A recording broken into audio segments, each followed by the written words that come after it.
Let us analyze what are the logical reasons. So according to the religious scriptures, whether it be Christianity, Judaism, Hinduism, Islam, it's clearly mentioned in all these scriptures that eating the flesh of swine is prohibited. Let us analyze what are the logical reasons and scientific reasons for the prohibition of eating of pork. Today, medical science tells us that if a person has pork, he has chances of having no less than 70 different diseases. Pinworm, roundworm, hookworm, you name it, it is there. Many helminths. One of the most dangerous helminths is called as Taenia solium. Taenia solium, in layman's terminology, it is tapeworm. And it harbors in the intestine. It's very long.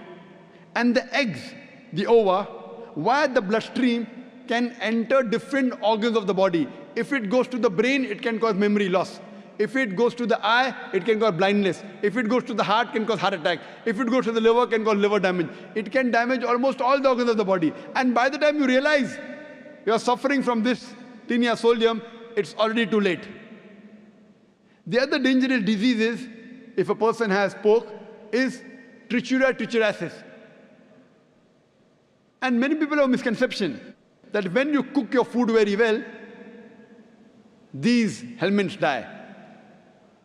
According to a research, out of 24 people suffering from Trichuria trichuriasis, 22 have cooked the food well. That means the food that you cook in your house, the normal temperature you reach cannot kill the germs and bacteria and the ova that are there in the pork. There are various other reasons why a person should not have pork.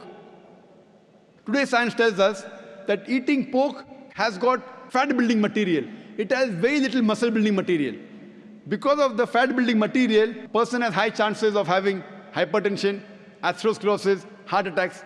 That's the reason more than 50% of the Americans, they suffer from hypertension because most of them are pig eaters. Today we know that one of the most filthiest animals on the face of the earth is the pig. Wherever you find feces, muck, filth, you'll find the pig there. It is the most dirtiest animal. Some people say, in certain countries like Australia, they breed the pig very well, very hygienic. I tell them, even in Australia, in the sty, the pigs are kept together. The pig, when it excretes, it eats its own excreta. So do you have man 24 hours manning wherever he excretes, he picks up the excreta? No. So even in Australia, the pig is dirty. It's one of the most filthiest animals. And one more reason I can think of besides many is that today science tells us pig is the most shameless animal on the face of the earth. It's the only animal that invites its friends to see when it's having sex with its mate. When the pig is having sex with its mate, it invites its friends to see him having sex with the mate. In America, modern society, they have dance parties. After the dance parties, they are swapping of wives. You sleep with my wife, I sleep with your wife. You eat pigs, you behave like pigs.